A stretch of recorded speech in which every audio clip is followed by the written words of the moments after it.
recent episode, we talked about the fire in Daniel's apartment building. And due to that fire, he's moved back in with us. And half a year ago, whatever it was, Leah and I had probably the biggest fight that we ever had associated with Dan living here for longer than I expected. And it kind of blew up. It blew up pretty bad. Correct? Mm-hmm. Daniel had moved back home, and the agreement we had that would be that he would be here for a max of, I think, 6 months. 6 months is what I had in my mind. 3 to 6 months was pretty much the agreement. In my perception, the deal was that he was going to live here for 6 months, and I was okay with that. I reluctantly agreed. Having an adult son move back in, I've heard lots of stories about the issues associated with that. And 6 months ended up being a year and a half, and it was frustrating me. It was not a year and a half. Well, more than 6 months. It was 7, 8 months when David started getting frustrated. I'm not going to debate the amount of time, but it was well beyond 6 months. Let's put it that way. Uh-oh, here we go. It was not a year and a half. You want me to go look it up? No, that's not necessary. It's an extended period of time. So the real issue with me, I like Daniel. He's a really nice person. He's very considerate. He's, cares about other people's feelings. He's a nice person to have around. The challenge I had was I felt like he wasn't bellying up to the bar with the amount of things that need to happen to make a household run. And as the conflict was growing, Leah asked me to write down a list of, okay, so if he continues to stay here, what would be his roles and responsibilities? Things like taking out the garbage, doing dishes, and I took it beyond that. I mean, he's an adult now. If he's going to be staying at our home for an extended period of time, in reality it's Leah's home, so it's kind of a different dynamic there as well. Financially, I think he should, be paying 1/3 of the gas electric bill. He should be paying 1/3 of the trash bill. He should be paying 1/3 of a lot of things versus just staying at the home free of charge and having us pay for everything. Well, so it got pretty heated. You notice it's starting to get heated now. Okay, the situation was that, Daniel makes X amount of money. I make X plus Y amount of money, and David makes XYZ amount of money, and he's expecting the X person to pay for 1/3 of the household cost. I'm a Not capitalist. gonna happen. Where are we going? Okay, 1/3 of everything versus 0. There's some room between those two numbers. Yes, I was cool with that. So, bottom line is the conflict got to the point of screaming and yelling, and why I wanted to talk briefly today is so that it doesn't get to that point again. So, bottom line is I don't know what this, right now we have no idea how long it's going to be.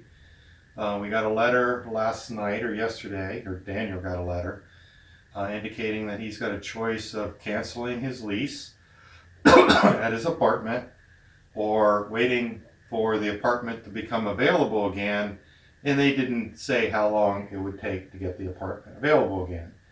And it's a matter of weeks, not days. And history with this apartment complex is nothing happens very fast in this apartment complex. It involves the city, where the apartment is, contractors, occupancy permits, a lot of issues. So before it gets that point again, I'd like to talk with you about seeing, and probably talk with Daniel, what's the baseline for the three of us living together again. And what is your proposal? Haven't really thought about it, but before it got to the point of frustration again, would like to talk about it, and maybe we find the document that you had me write. Oh, wow. I think, knowing me, I probably did it on the computer, so I could probably find it. And obviously there's some points of that letter that were a little over the top, clearly in Leah's view and for sure in Daniel's view. And why don't we, because one of the potential solutions is Daniel lives here for an extended period of time. And I don't think he wants to do that. And he does not want to do that. He's talking with a friend who is actively looking for an apartment right now. Talking with him about looking for a place for the two of them. So like a 2-bedroom where they can be apartment. a 2-bedroom situation. So they talked about that last night. So The other thing is discussing. Daniel works on the side of the town, the side of Cincinnati where we all live, where his work is 45 minute commute from here. So he'd rather not do that commute. He only has to commute 4 days a week. He works from home 1 day a week. But still, that's a lot of miles and a lot of time and a lot of wear and tear on the car. Okay. I don't know where to start. This is an emergency situation, and part of the blow up last time was, I am not going to put my son out on the street. Not happening. Right. We had this discussion So very vividly last time. If he has to live here for however long he has to live here is however long he has to live here. I am going to give him that. If you're not on board with that. I'm on board with that, but I'm not on board. You weren't last time. No, I was on board with it other than the fact that, in my opinion, he wasn't standing up, like I call it, bellying up to the bar and taking on some of the roles and responsibility and work that it takes to maintain a house. Leah and I were doing the work to the vast majority of the dishes, the vast majority of taking out the trash, the vast majority of many things around the house, and my expectation would be that would be shared pretty close to 1/3, 1/3, 1/3. So this is clearly not just an issue for us. There's a lot of parents of our generation with no longer children, adults, who are their we children. have friends that did that, and in that situation it was the man's daughter that lived with them for a period of time. I think it was son or daughter, doesn't really matter. I don't remember, but it was the offspring of the man in that situation that stayed with them for a while, and it created issues for the woman. Right. Um, And it's more difficult because Daniel is not my biological son, so that gives a stronger dynamic of this, okay? But it's a very similar dynamic to if Leah and I had a son together or a daughter together, and he or she is in her 20s or 30s or even 40s and still living at home.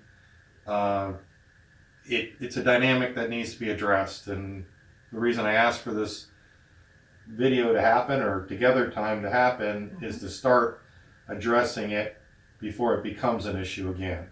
okay, that's good.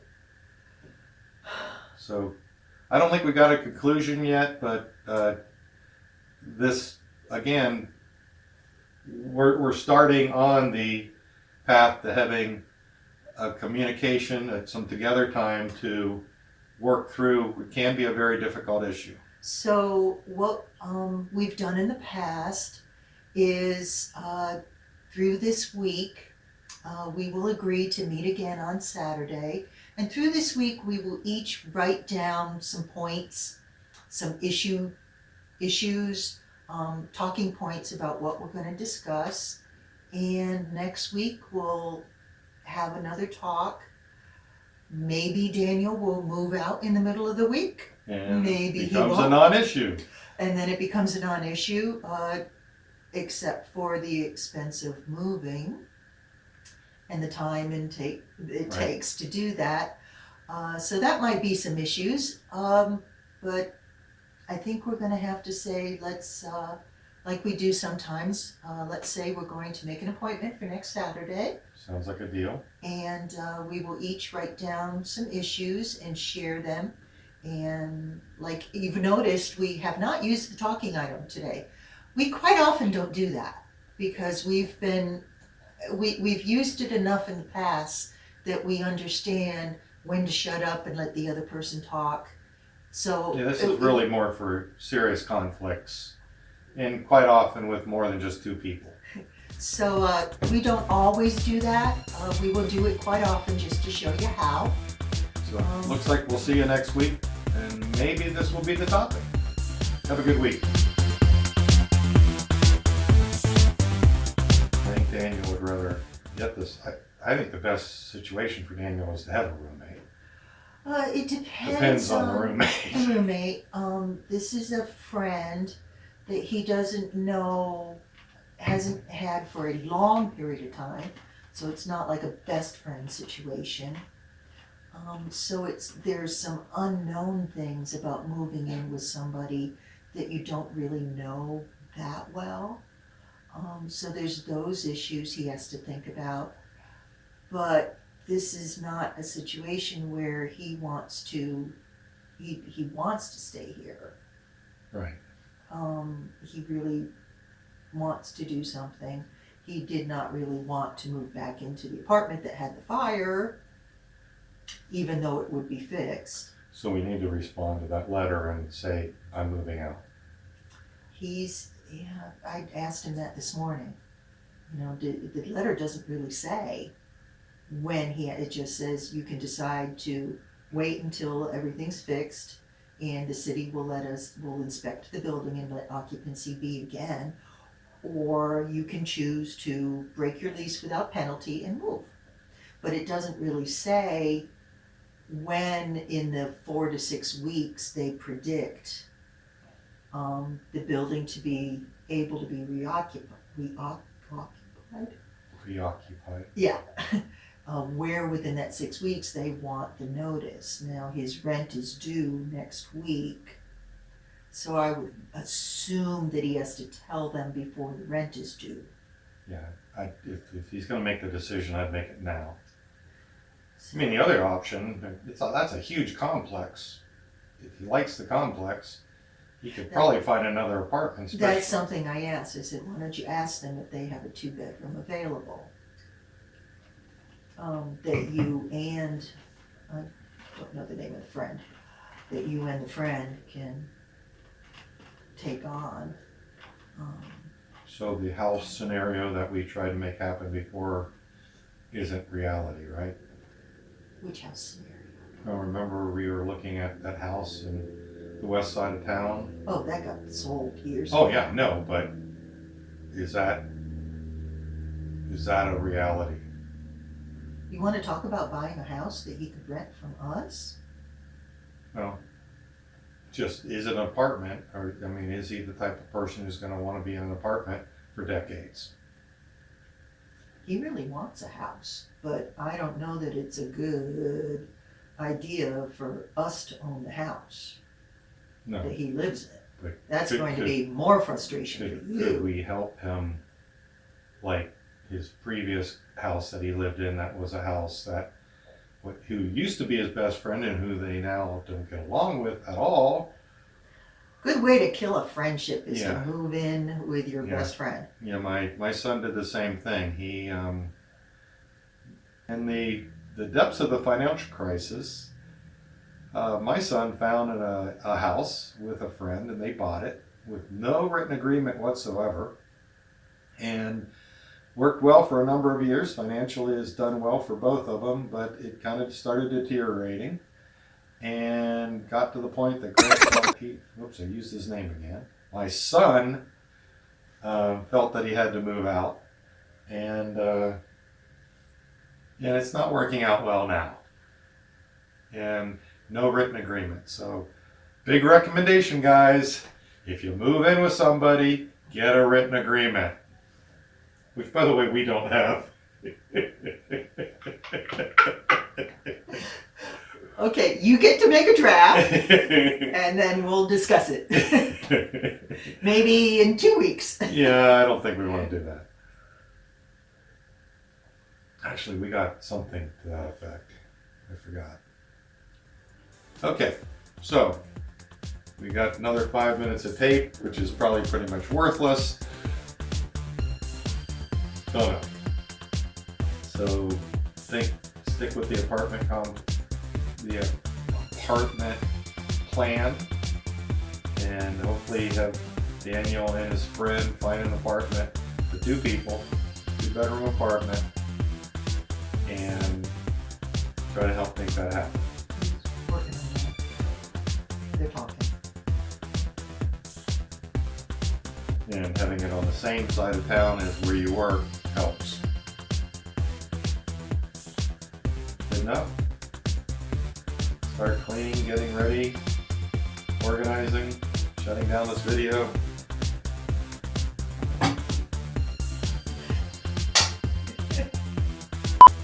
While he looked for a new apartment, the situation was he had moved out of an apartment where he had 2 roommates, and the 2 roommates were moving out, so he could not afford rent anymore and didn't want to renew the lease.